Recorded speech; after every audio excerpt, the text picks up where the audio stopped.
Hello, আমার নতুন ব্লগে সবাইকে স্বাগত জানাই এবং সবাই কেমন আছো কমেন্টে অবশ্যই জানাবে। অনেকদিন পর তোমাদের কাছে একটা ছোট্ট ব্লগ নিয়ে চলে আসলাম এবং তোমরা দেখে হয়তো বুঝতেই পারছো যে আমি এই মুহূর্তে কোথায় আছি। বাড়িতে থাকতে থাকতে বোরিং লাগছিল, তাই কোনো প্ল্যানিং না করেই চলে আসলাম ভোলে বাবাকে দর্শন করতে।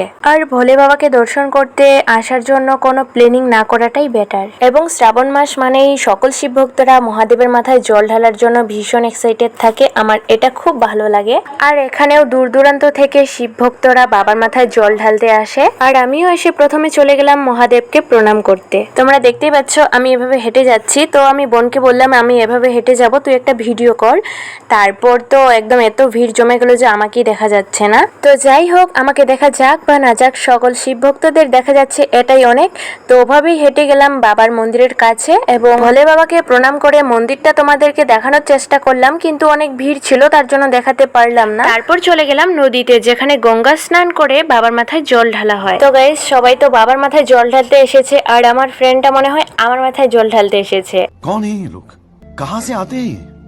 আমরা যখন গঙ্গা স্নানে প্রণাম করতে যাই তখন প্রায় বাজে 11:30। তো ওখানে বেশিক্ষণ থাকতে দিচ্ছিল না, কারণ 12টার পরেই তো শুরু হয়ে যাবে বাবার মাথায় জল ঢালা আর সবাই লাইনে দাঁড়াবে গঙ্গা স্নানে যাওয়ার জন্য। তাই ওখানে বেশিক্ষণ না থেকে গঙ্গাকে প্রণাম করে চলে আসলাম।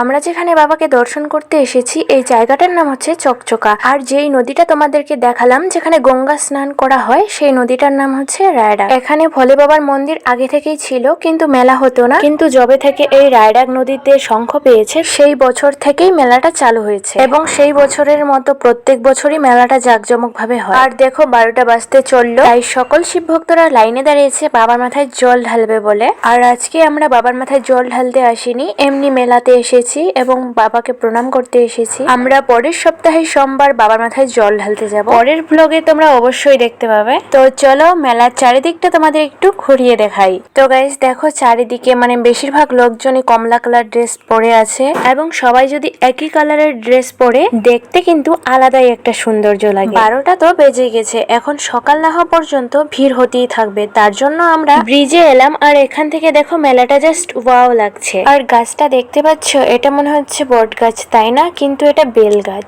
দেখতে কিন্তু অনেকটাই বট গাছের মতো লাগছে, তাই না?